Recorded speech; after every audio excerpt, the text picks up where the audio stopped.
Assalamualaikum warahmatullahi wabarakatuh. Di video kali ini, Taman Langit akan membahas tentang cara budidaya cabai super. Banyak asumsi masyarakat bahwa budidaya cabai super itu sangat sulit dan rumit. Tapi itu enggak untuk Taman Langit, karena kami sangat ekstra dalam pemeliharaan, dari mulai persemaian, pengolahan tanah, pemupukan susulan, pupuk dasar, sampai ke pengendalian hama penyakit. Kami pun sangat telaten. Budidaya cabai pada umumnya memerlukan pupuk dasar yang sangat cukup. Pupuk dasar yang kami gunakan yaitu pupuk kompos. Pupuk kompos yaitu pupuk kandang yang telah mengalami pelapukan atau penanganan khusus. Yang selanjutnya yaitu menetralkan pH tanah. Cara menetralkan pH tanah yaitu dengan menggunakan kapur dolomin, kapur pertanian. Kapur pertanian berguna untuk menetralkan pH tanah dan membunuh atau mengendalikan mikroorganisme yang merugikan di dalam tanah, sehingga tanah menjadi subur, gembur, dan produktif kembali. Setelah itu kami lanjutkan untuk tahap pembuatan bedengan.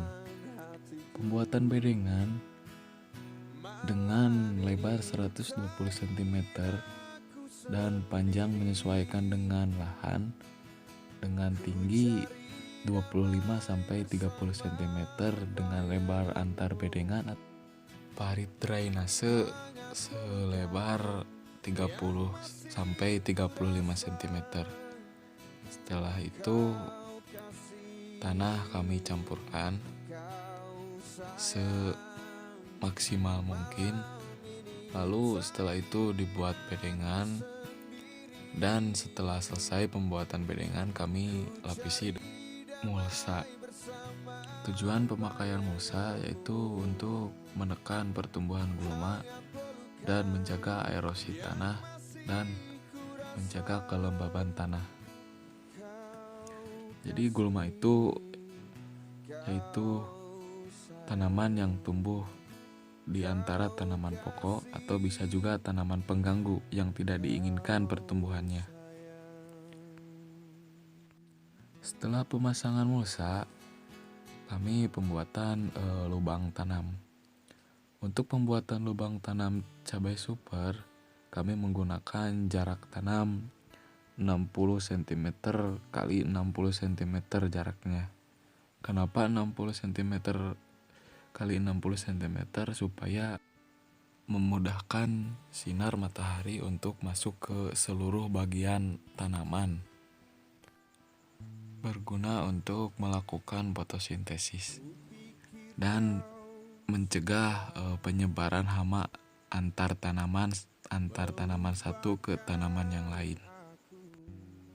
Dan tahap selanjutnya yaitu penanaman yang baik, yaitu di pagi hari atau di sore hari. Karena kalau di siang hari si tanaman pasti akan langsung layu, tetapi kalau di pagi atau sore hari tanaman tidak akan mudah layu dikarenakan masih sejuk. Atau kalau sore hari menjelang malam, tanaman pasti akan mengalami masa transisi atau dikatakan adaptasi. Setelah penanaman, jangan lupa untuk penyiraman. Penyiraman dilakukan 2 kali dalam 1 hari, yaitu pagi dan sore. Untuk teknik penyiraman harus dilakukan secara jenuh atau sampai menembus ke bagian akar. Jangan menggunakan sekali-kali penyiraman untuk tanggung karena akan mengalami penguapan respirasi ataupun evapotranspirasi. 3 hari setelah tanam, kita lakukan penyulaman dengan catatan ada tanaman atau sebagian tanaman yang mengalami pertumbuhan kurang maksimal atau bisa jadi cacat, karena kalau cacat tidak disulam atau diganti nanti pertumbuhannya akan terganggu dan tidak produktif.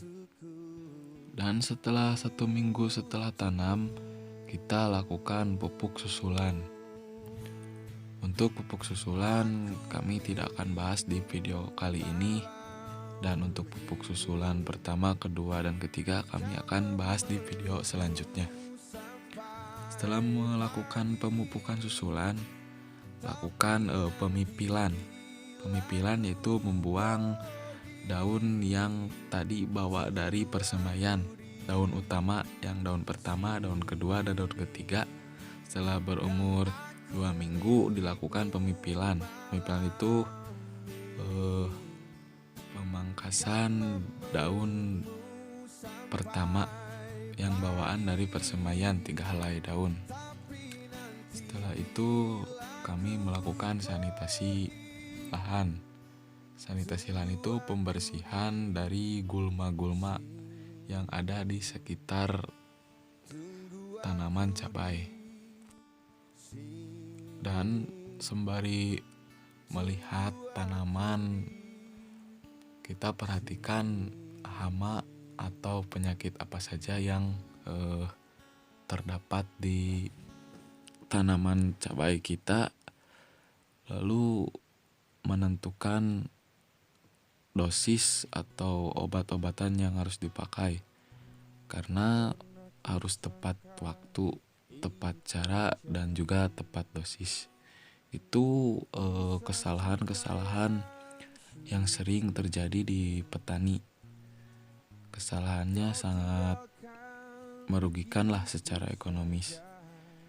Itu yang terpenting sih, harus tepat waktu, tepat cara, dan tepat dosis.